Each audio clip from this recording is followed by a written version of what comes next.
Welcome to the We Raise the Stars and Stripes Over Japan podcast. This is episode number 1. My name is Mark Steven Schwartz. I'm very pleased to read for you the diaries of American and Allied civilian prisoners of war interned in and around Kobe, Japan during the Great Pacific War, World War II. No portion of this story can be copied, duplicated, or used in reference in any way, directly or indirectly, without the expressed written permission of Mark Steven Schwartz. Copyright 2019, all rights reserved. Dedicated to the memories of Max and Ethel Brodowski, the contributing families, and the kindness of so many. There are lessons to be learned from true stories, unembellished, unvarnished, just the truth. Once in a lifetime, if you're listening, you might hear a story that can change your life. It can change your assumptions, your friends and associates, your entire perspective on life, your values, and what you believe. This story and that damn war are still relevant because the conditions of war are so horrible, future generations must not think war should be pursued. Everyone loses. This story offers a comprehensive perspective of life within Japan during the Great Pacific War. Even in the midst of this war, good men acted compassionately. Their story could have easily been lost to history if things had gone the other way. Instead, some good men acted righteously to ensure their enemy would survive. They could have been easily dispatched. Some of the people in this story lost their families to this terrible war. Everyone in Japan suffered, yet this group of American prisoners of war were treated as an honor camp. They were starving, but all of Japan was starving. Their lives were in peril, as was everyone's in Japan. Conditions were severe and bleak. Although most of them survived, they could never recoup the time apart from their loved ones. They had to forget their tragedies and forge ahead with their lives. They never forgot the Japanese guards who helped them. It is our responsibility and honor to preserve the past for the future. Memories fade and things get tossed away as older generations pass. To comprehend this story in a compassionate way may surprise you. Pearl Harbor, island warfare, firebombing cities, and the atomic bomb were horrible events which must not be repeated in the future. Humanity can't survive another war like this. Hate, vernacular racial prejudice, and division leads to war. It must stop. Fortunately, recognition of their escape from their plight led them to come to terms with Japan. What is the lesson of all wars? The loss and pain are indescribable. To witness war and come out alive is a testament to the worst and best of human beings. Prison camp was terrible. Almost all came back alive. None came out whole. When I was young, I asked my godfather, Max Brodowski, what he ate in prison camp. He told me anything that walked, crawled, swam, or flew. He said, "You will never be that hungry in your entire life." We Raise the Stars and Stripes Over Japan is a true story. It is based upon the diaries, documents, and memories of American and Allied civilian prisoners interned in and around Kobe, Japan during the Great Pacific War, World War II.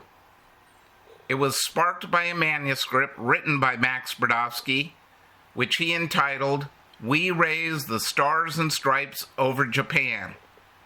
When Max's sister Anne and her husband, Dr. Ping Cha-ku, granted me permission to transcribe Max's diaries, they made me promise I would tell Max's story compassionately, honestly, and completely.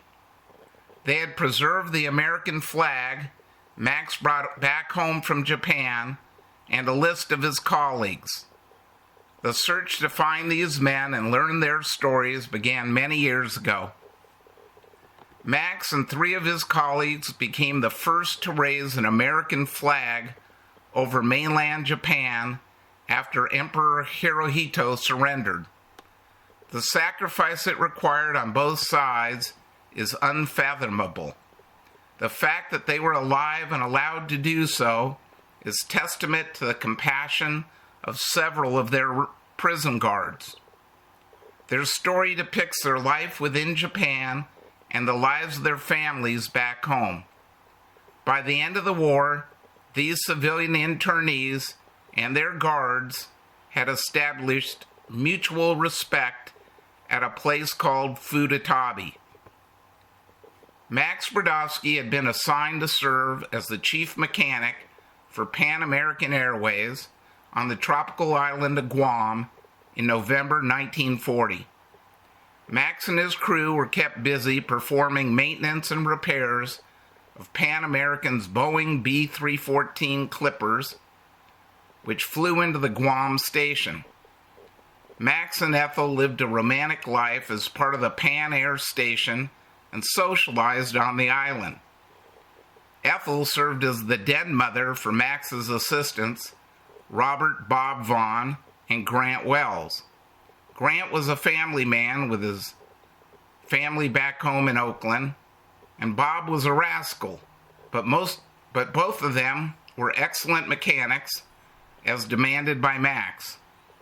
Max was tough on his crew, which included local Chamorro mechanics. Little did they know this idyllic life would suddenly change. As signs of potential conflict arose, the U.S. Naval Governor of Guam, Captain George Johnson McMillan, ordered all American dependents evacuated by October 1941. Ethel would return to the United States. Their love sustained them through the distance and the upcoming war. On December 8, 1941, December 7th in the United States, a couple hours after Imperial Japanese Air Forces attacked Pearl Harbor, Guam was bombed. 2 days later, Japanese troops landed on the island and started to capture all Americans. The prisoners were taken to Japan, and the civilians were held for the duration in Kobe in various locations throughout the city. During the last year of the war, the civilian prisoners were moved to a former boys' reformatory school up in the mountains about 6 miles from the city's center. The war enveloped them and moved onto their doorstep when a B-29 crashed into their camp. The lives of the B-29 crew members and the Japanese pilot who downed their aircraft became intertwined with the prisoners. Throughout the war, the prisoners had access to the English version of the Daily Mainichi, a local paper which reported articles for Western businessmen, the same as their Japanese edition. From Pearl Harbor through all major battles, the prisoners tracked the progress of the war through these newspapers, interpreting it as conditions changed.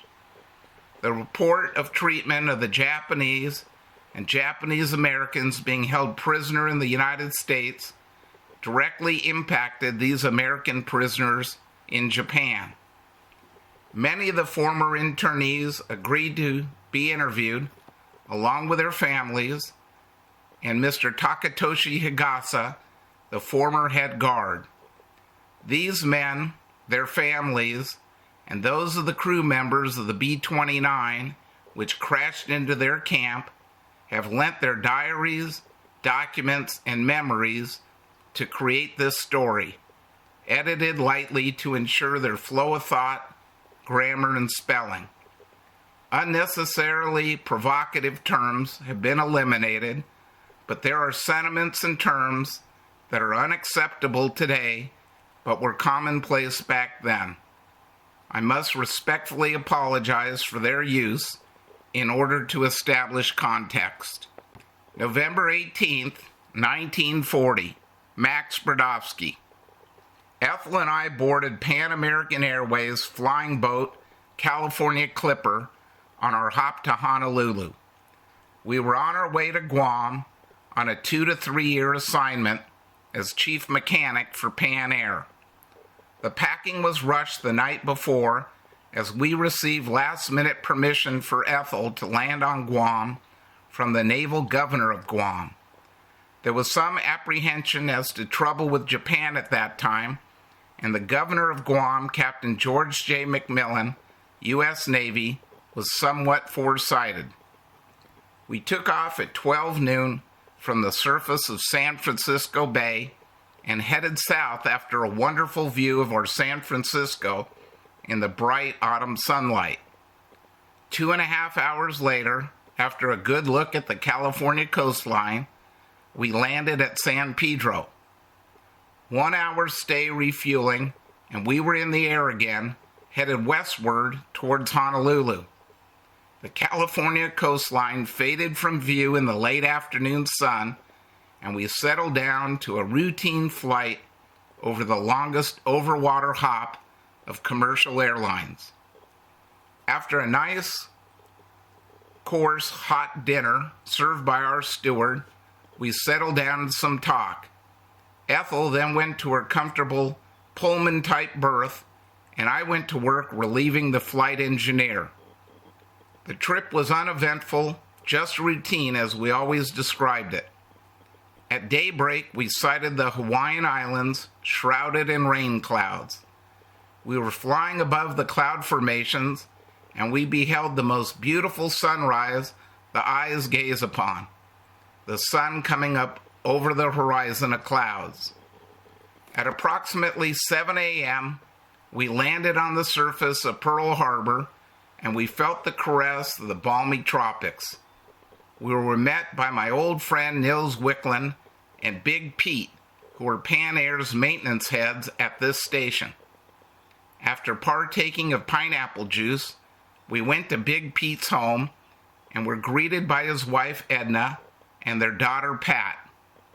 After a swell breakfast and a visit, we left for the Moana Hotel on Waikiki Beach. We met some of our old friends and had a delightful vacation for 8 days, seeing pretty much all of the island of Oahu. On November 27th at 7:30 a.m., we took off from Pearl Harbor and headed into the west again, this time to Midway, 1,100 miles to the northwest. This trip, the constant ocean view, is broken up by the ever-changing scene of the string of islands and reefs known as the Leeward Islands of the Hawaiian group. Midway is next to the last of these, the furthest being Curie Atoll, known as Ocean Island, about 50 miles distant.